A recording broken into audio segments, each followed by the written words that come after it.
कैसी है, ऊपर की, माने दोनों हिस्से एक जैसे हैं।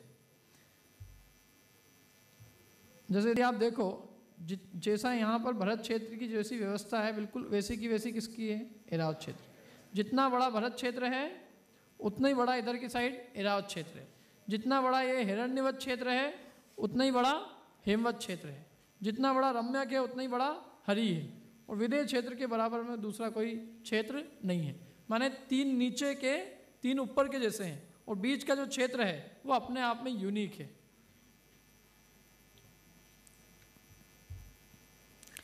अब इन पर्वतों पे क्या क्या चीज़ें हैं, हर एक पर्वत पे एक तालाब है। जैसे पर्वतों पे तालाब होते हैं ना, ऐसे हर एक पर्वत के ऊपर 6 पर्वतों के ऊपर 6 तालाब है। पहले जो हिमवन पर्वत है उसके ऊपर जो तालाब है उसका नाम है पद्म तालाब। महाहिमवन पर्वत के तालाब का नाम है महापद्म। निषद पर्वत का तिगिंच, नील का केशरी, फिर रुक्मी पर्वत के तालाब का नाम महापुंडरीक और शिखरी पर्वत के तालाब का नाम है पुंडरीक। अब नाम है इनके तालाब, लेकिन ये तालाब नहीं है, तालाबा है। ये क्या, कितने लंबे चौड़े देखते हैं अपन। ये 1000 योजन मील तो लंबा है ये पद्म तालाब। कितना लंबा, 1000 योजन मील लंबा, 500 योजन चौड़ा और 10 योजन गहरा। अपन 10 योजन गहराई की चर्चा करते हैं, लंबाई चौड़ाई छोड़ दो। 1 योजन कितना बताया था, 4000 मील। तो 10 योजन कितना हुआ, 40000 मील। माने इसकी गहराई है 40000 मील गहरी। 40000 मील जो है वो इसकी केवल गहराई है। यदि कोई मनुष्य इसमें डुबकी लगाए और सोचे कि मैं तल को टच करके आ जाऊं, तो वो नीचे जाए तो नीचे का नीचे ही रह जाए। इस पर्याय में, मनुष्य पर्याय में तो नीचे टच करके नहीं आ सकता। 40000 मील जाने के लिए, उसको नीचे जाने के लिए उतनी जिंदगी नहीं बचेगी उतनी की जितनी वो नीचे से ऊपर आ जाए। 40000 मील तो केवल उसकी गहराई है, बाकी लंबाई चौड़ाई कितनी है, 500 योजन लंबा और 1000 योजन, 500 योजन चौड़ा और 1000 योजन लंबा। इतना लंबा चौड़ा है। और इसमें से निकलती है 2 नदियाँ जिनके नाम हैं गंगा और सिंधु नदी। अब इतने बड़े तालाब हैं तो इनसे निकलने वाली नदियाँ भी छोटी मोटी होगी क्या? ये नदियाँ भी बहुत बड़ी बड़ी है। इस तालाब से जो भरत क्षेत्र में जो नदियाँ निकलती, भरत क्षेत्र में जो नदियाँ बहती है मतलब इस तालाब से निकलकर भरत क्षेत्र में जो नदियाँ बहती है उनके नाम है गंगा नदी और सिंधु नदी। इन नदियों की चौड़ाई वो लगभग 2.5 लाख मील है। कितनी है चौड़ी, 2.5 लाख मील। अब आप विचार कर लो कि हमारे यहाँ जो गंगा सिंधु नदी बहती है, क्या वे वही गंगा नदी है जिनकी यहाँ ये चर्चा की गई है? वो 2.5 लाख मील चौड़ी है।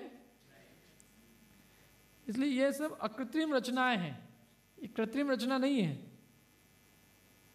और ये जो गंगा नदी है अपनी, ये तो बिल्कुल कृत्रिम है। ये मतलब कृत्रिम माने इसका तो नाश भी हो सकता है। और न ये वो गंगा सिंधु नदी है जिस गंगा सिंधु नदी की आगम में चर्चा है। क्या होता है, जिस चीज़ का नाम प्रसिद्ध हो जाता है उसी के नाम पे बाकी चीज़ों के नाम रख दिए जाते हैं। जैसे अमेरिका के अंदर कई मोहल्लों के नाम कंट्री के नाम पे है। मैं जहाँ रहता था वहाँ पे एक मोहल्ले का नाम था, उसका नाम था ऑस्ट्रेलिया। तो मैंने कहा एक ऑस्ट्रेलिया तो यही है, एक इंग्लैंड, एक फ्रांस, मतलब ऐसे मोहल्लों के नाम थे। अब कालांतर में कदाचित कोई उन मोहल्लों को ये समझ ले कि यहीं पे ही देश बसे हुए हैं, क्योंकि नाम वही है ना, तो नाम वही होने से किसी को भ्रम हो सकता है कि यहीं पे देश होंगे। उसी प्रकार ये गंगा सिंधु जो नदियाँ हमारे यहाँ पे बहती है उनके नाम गंगा सिंधु है, और नाम होने से लोगों को लगता है कि यही गंगा सिंधु है, तो ये तो गंगा सिंधु नदी हो गई।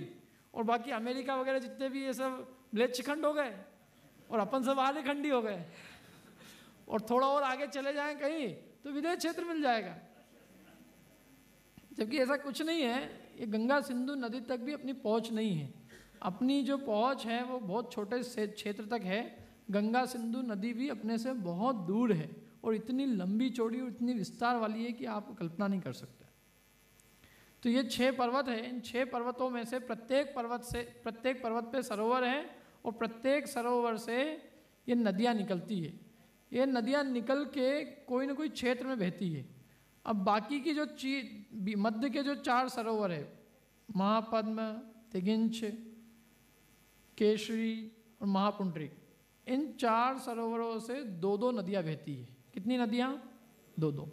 एक नीचे के क्षेत्र में, एक ऊपर के क्षेत्र, एक इधर के क्षेत्र में, एक ऊपर के क्षेत्र, माने एक उत्तर के क्षेत्र में, एक दक्षिण क्षेत्र में, फिर एक उत्तर क्षेत्र में बहती है, एक दक्षिण क्षेत्र में। शुरू प्रथम अर्थात पद्म तालाब और अंतिम पुंडरीक तालाब, इन 2 तालाबों से 3-3 नदियाँ बहती। मध्य के 4 तालाब से 2-2, तो 4 दूनी 8, और प्रथम और अंत के तालाब से 3-3, 3 दूनी 6, तो 8 और 6 14, ऐसे कुल 14 नदियाँ इन तालाबों से निकल के बहती है। और वो कैसे बहती है? जो 7 क्षेत्र है तो प्रत्येक क्षेत्र में 2-2 नदियाँ बहती है। जैसे भरत क्षेत्र में गंगा नदी, सिंधु नदी, हेमवत क्षेत्र में रोहित नदी, रोहितास्या नदी। इस प्रकार से ये 7 क्षेत्र के अंदर 2-2 नदियाँ मिलकर कुल 14 नदियाँ बहती हैं। और ये नदियाँ जो है ये तो मेन नदी है, बाकी इनकी परिवार नदियाँ और बहुत है। जैसे गंगा सिंधु की परिवार नदियाँ हैं 14,000, और इनकी परिवार नदियाँ आगे आगे दूनी दूनी होती गई है। रोहितास्या नदी है, उसकी परिवार नदियों का प्रमाण है 28,000। और ये हरि क्षेत्र में बहने वाली हरिहरकांता नदी, इनकी परिवार नदियाँ कितनी हैं? 56,000। ऐसे इनकी नदियाँ सीता सीतोदा 1,12,000, और फिर बाद में सब समान है। इतनी बड़ी है ये सब, छोटी मोटी चीज़ें नहीं है ये।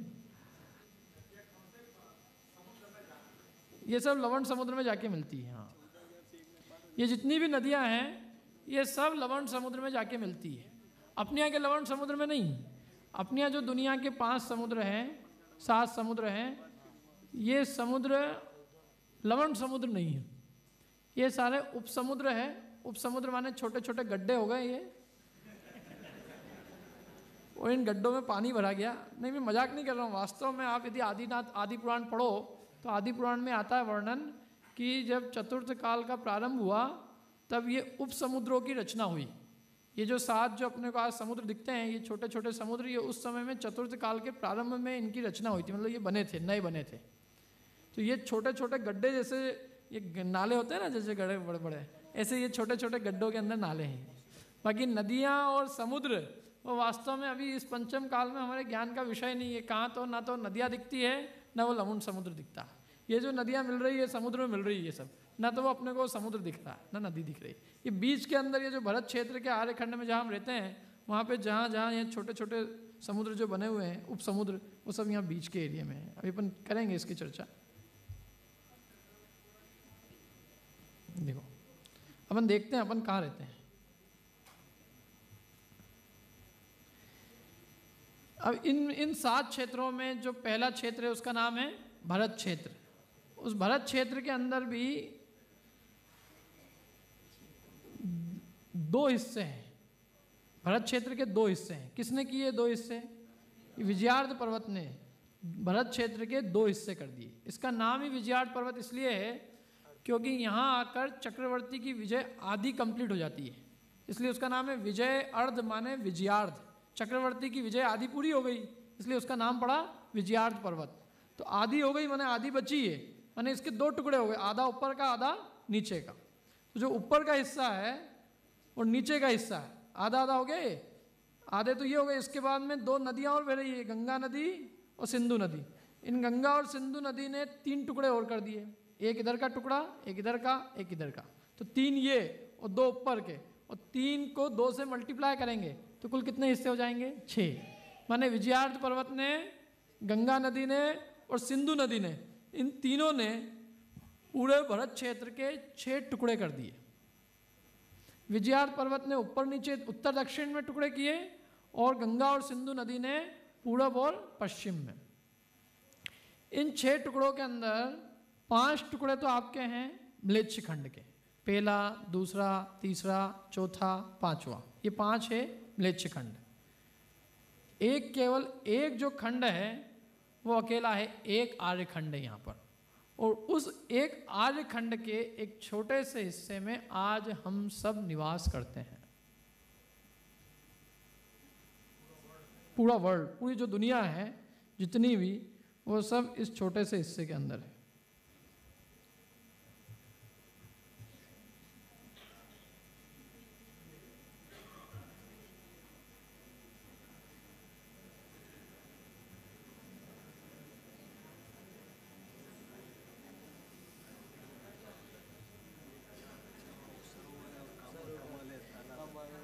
ये सब यहाँ है। ये गंगा नदी तो यहाँ है, ये इतनी दूर। और ये सिंधु नदी भी इतनी दूर है, ये सब गंगा सिंधु नदी। और ये जो आर्यखंड है, इस आर्यखंड के एक छोटे से हिस्से में आज की पूरी दुनिया है, ये अपन कहते हैं।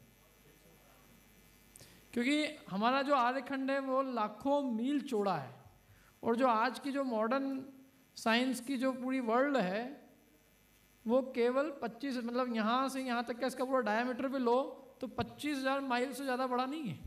तो कहाँ हम लाख मील की बात कर रहे हैं। लाख मील का केवल भरत क्षेत्र, भरत क्षेत्र ही नहीं, भरत क्षेत्र का भी आर्यखंड इतना तो कम से कम लाख मील है वो। तो लाख मील भी पूरा कंप्लीट नहीं हो रहा, केवल 25,000 माइल जो है नोन है। बाकी जो 75,000 मील है वो नोन भी नहीं है किसी को कि वहाँ पर वास्तव में है क्या। इतनी छोटी सी दुनिया में अपन रह रहे हैं। ना तो अपने को म्लेच्छखंड की खबर है इधर क्या है, ना यहाँ पद्म सरोवर, ना विजयार्ध पर्वत, ना लवण समुद्र, किसी की खबर नहीं है। और इन्हीं के बीच में वो ये छोटे छोटे उपसमुद्र बने हुए हैं और सारी दुनिया इसके अंदर है।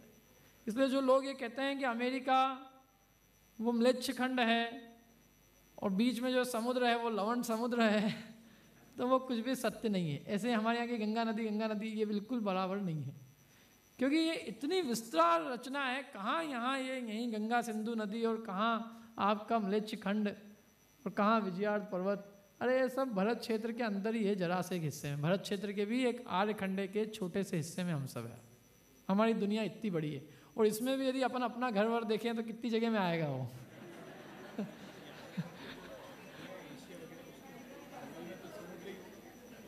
हाँ हाँ, यहाँ सब उप समुद्र है ना, छोटे छोटे। हाँ, ये जो बाकी की जो जगह है, ये जैसे जो बीच की जो जगह है यहाँ, ये सब छोटे छोटे उप समुद्र है। ये जैसे भारत है ना, इधर कहाँ गया, ये रहा, ये अपना इंडिया रहा, ये देख लो, ये सम्मेद शिखर भी देख लो, ये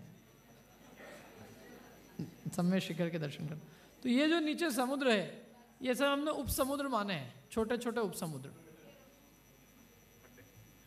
गड्ढे, छोटे छोटे गड्ढे।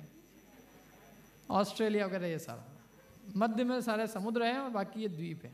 5 द्वीप और 6-7 समुद्र।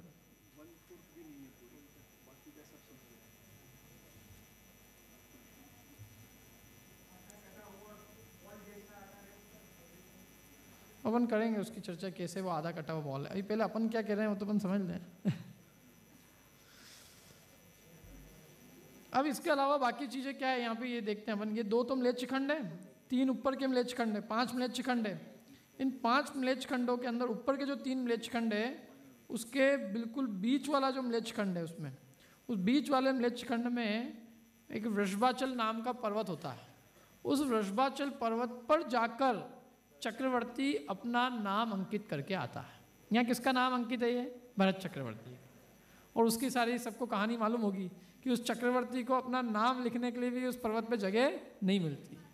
ये इतनी दूर है, वो यहाँ नहीं है। वो पूरा जब 3 खंड जीतता है और फिर उसके बाद में 4थे खंड जीत के जब वो यहाँ पहुँचता है, तब वो यहाँ पहुँचने के बाद, मतलब वो इधर का भी जीत लेता है, फिर यहाँ 6 खंड जीतने के बाद फिर वो अपना नाम लिखता है और रत्न से। अब ये जो बीच का विजयार्ध पर्वत है, इस विजयार्ध पर्वत पे कौन रहते हैं? म्लेच्छखंड में कौन निवास करते हैं? म्लेच्छ। आर्यखंड में कौन निवास करते हैं? आर्य। आर्य और म्लेच्छ कौन होते हैं? आर्य माने जिन्हें धर्म कर्म का विवेक होता है वे कहलाते हैं आर्य, और जिन्हें धर्म कर्म का विवेक नहीं होता वे कहलाते हैं म्लेच्छ। म्लेच्छ खंड के अंदर किसी को सम्यक दर्शन और धर्म की प्राप्ति नहीं होती। धर्म की प्राप्ति करना होगी तो उसको कम से कम आर्य खंड में आना पड़ेगा। जो भी धर्म की परंपरा है और जितनी भी मोक्ष मार्ग की पद्धति, मोक्ष मार्ग की परंपरा है, वो केवल आर्य खंड में है, म्लेच्छ खंड में कुछ नहीं है। यहाँ तक कि चक्रवर्ती जब 6 खंड को जीतने जाता है और म्लेच्छ खंडों को जीत कर म्लेच्छ खंडों की अनेक कन्याओं को विवाह करके लेके आता है, तो यहाँ लाने के बाद उनको पुनः दीक्षित करता है, माने उनको बराबर दीक्षा के संस्कार देता है। और संस्कार देने के बाद में उनको जैन बनाता है, और फिर जैन बनाने के बाद में फिर उनकी जो संतानें होती है वो महाव्रत धारण करके मोक्ष भी जा सकती है। लेकिन पहले वो बराबर उसके सब संस्कार की विधि है कि वो उन संस्कारों से उसको संस्कारित करता है। यहाँ तक कि दहेज में और कोई नौकर चाकर भी आते हैं तो वो जब तक म्लेच्छ खंड में थे तब तक सम्यक दर्शन के पात्र नहीं थे। यहाँ आके जब उनको संस्कार आदि दिए गए तब उनमें जाके सम्यक दर्शन की पात्रता उत्पन्न होती है सारी। तो यहाँ विजयार्थ पर्वत में रहते कौन है? म्लेच्छ खंड में रहने समझ में आ गए, आर्य खंड में। अब विजयार्थ पर्वत पे कौन रहता है? विद्याधर रहते हैं। विजयार्थ पर्वत के ऊपर 3 लेवल है। जो सबसे बॉटम का लेवल है उस पे रहते हैं, वो नीचे का लेवल है उसके ऊपर रहते हैं विद्याधर, और ऊपर के जो 2 लेवल है उन पे रहते हैं भवनवासी और व्यंतर। आखिरी का जो लेवल है उसके ऊपर 9 कूट होते हैं और 9 कूटों पे एक अकृत्रिम चित्यालय होता है। ये सब अपना समय हो गया एक्चुअल में, अपन इसकी सारी चर्चा बाद में करें। हाँ, तीर्थंकर का समोषण केवल आर्य खंड में, म्लेच्छ खंड में कभी समोषण नहीं जाता। गंगा सिंधु नदी को क्रॉस नहीं करते हो। 3 वात वलय की 60,000 योजन मोटाई लोक के माप में शामिल है या अलग से है? और ये वात वलय स्थिर है या गतिमान? अच्छा प्रश्न आया ये। 3 वात वलय की जो 60,000 योजन की जो मोटाई है वो लोक के साथ में शामिल है। 343 राजू जो लोक का अपन ने घनफल बताया उसमें 3 वात वलय शामिल है, 3 वात वलय अलग से नहीं है। और ये वात वलय स्थिर है कि गतिमान? तो वात वलय तो जितनी उनकी मोटाई है वो मोटाई स्थिर है, लेकिन वात वलय में रहने वाली जो वायु है वो वायु गतिमान है, वो वायु स्थिर नहीं है। प्रश्न ये, अपने यहाँ से श्री सिमंदर भगवान कितने माइल दूर है? किसको जाने की जल्दी है भैया? कितना माइल दूर है ये? देख लो आप लोग 1 सेकंड।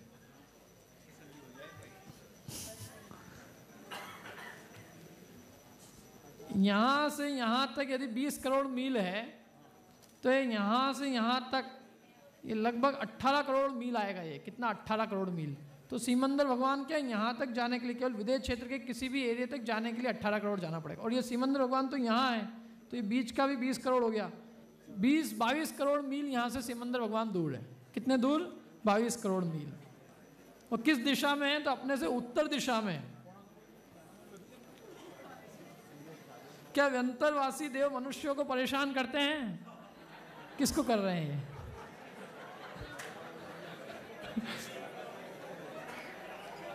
भैया देखो ऐसा है, बेसिक फंडामेंटल चीज ये है, एक द्रव्य दूसरे द्रव्य का कुछ नहीं करता। इस संसार में कोई किसी को परेशान नहीं करता। जब जीव के स्वयं के परेशान होने का काल आता है तो जीव स्वयं से परेशान होता है। यदि कोई निमित्त कारण की अपेक्षा भी विचार करें तो उसका खुद का उपार्जित पाप कर्म का उदय निमित्त है, बाकी न कोई व्यंतर निमित्त है न कोई अन्य देव निमित्त है। क्या उसका यदि पाप कर्म का उदय आएगा तो बिना किसी व्यंतर के खुद ही परेशान हो जाएगा, और यदि पाप कर्म का उदय नहीं होगा तो एक व्यंतर नहीं, सारे के सारे व्यंतर मिलके भी उसको परेशान करना चाहें तो परेशान नहीं कर सकते। नरक में सम्यक दर्शन कैसे होता है? नरक में सम्यक दर्शन के 3 कारण बताएं। थोड़ा सा शांति रखें। एक तो नरक में जाति स्मरण के निमित्त से सम्यक दर्शन हो सकता है। जाति स्मरण माने वहां पहुंचने के बाद किसी को ये विचार आए कि भाई मैं इस क्षेत्र में क्यों उत्पन्न हुआ हूँ, और मैंने जो पूर्व में धर्म अनुष्ठान किए थे वो धर्म अनुष्ठान वो सारे निष्फल रहे, तो उसमें ऐसी क्या कमी रह गई कि जिसके कारण से मैं यहाँ आके उत्पन्न हुआ। तो इन सब बातों का वो विचार करता है और पूर्व भोग की सारी चीज़ें उसको स्मरण में आती है, तो जाति स्मरण के निमित्त से उसको सम्यक दर्शन हो सकता है। एक कारण तो ये। दूसरा कारण, तीसरे नरक तक असुर कुमार जाति के देव तो लड़ाने भिड़ाने जाते हो, ये भी कोई वो नहीं है कि केवल लड़ाने भिड़ाने जाते हो। कोई वैमानिक देव तीसरे नरक तक जाकर, पहले नरक दूसरे अथवा तीसरे नरक तक जाकर वहाँ उनको धर्मोपदेश दे सकते हैं और उस धर्मोपदेश से उनको सम्यक दर्शन की प्राप्ति हो सकती है। तो एक कारण तो हो गया धर्मोपदेश, पहला कारण जाति स्मरण, और तीसरा कारण है वेदना का अनुभव। जब उनको वेदना होती है तो वेदना के काल में वो ये विचार करते हैं कि वेदना हमको क्यों हो रही है, हमने ऐसा क्या पाप किया है। तो वो उसका अनुभव करके और जब उसका चिंतन करते हैं उसके कारण का, तो उस कारण के विचार करने पर उनको सम्यक दर्शन की प्राप्ति हो सकती है। ये 3 कारण बताएं, वेदना अनुभव, जाति स्मरण और धर्मोपदेश। इतनी सचोट जैन ज्योग्राफी किसके ज्ञान में से पता चली? मेरे ज्ञान से तो नहीं आई है ये। हम इसलिए सबसे पहले पाठ पढ़ाते हैं वीतरागी और सर्वज्ञ का। सच्चा देव किसे कहते हैं? ये इससे अपने को सर्वज्ञ की श्रद्धा उत्पन्न होती है। ये सारी चीज़ें बिना सर्वज्ञ के हमको कौन बता सकता है? ये सब चीज़ें अपने आप में सिद्ध करती है कि इस 3 लोक 3 काल को जानने वाले भगवान का अस्तित्व विद्यमान है। कोई व्यक्ति ऐसा है जो इस सारे लोक को प्रत्यक्ष देखता है। माने आत्मा की सर्वज्ञत्व जो शक्ति है, उस शक्ति का भरोसा अपने को इससे उत्पन्न होता है। तो भैया ये जिनेंद्र भगवान ने अपने को बताया, और उन्होंने इसलिए बताया क्योंकि उनको 3 लोक 3 काल का ज्ञान था, और उनकी वाणी को गणधर देव ने झेला, और हमें उसी वाणी को पूर्वाचार्यों ने लिखा, और हमने उस वाणी को, जो लिखी हुई वाणी थी, उसको पढ़ के हमने आपको यहाँ पे बताया। अष्टांका में नंदीश्वर द्वीप में पूजा होती है, वह भी किसके ज्ञान में आया है? वो भी सर्वज्ञ के ज्ञान में आया है। ये सारे कथन, जितने भी कर्णान योग के कथन हैं, ये सब सर्वज्ञता से प्रमाणित होते हैं। ये सब सर्वज्ञ भगवान के ज्ञान में आए हैं। चूँकि उनको 3 लोक 3 काल दिखते हैं, इसलिए उनको ये सब बातें ज्ञान में आई है। उन्होंने हमारे ऊपर कृपा करके बताई है, और हमने वो सब चीज़ें यहाँ पे आपको डिस्क्राइब की। ये सब रचना कहाँ पे है? ये सब रचना बताई ना अभी। पूरे अनंत आकाश के मध्य में लोकाकाश है, लोकाकाश के मध्य में 3 लोकाकाश के ठीक मध्य में मध्य लोक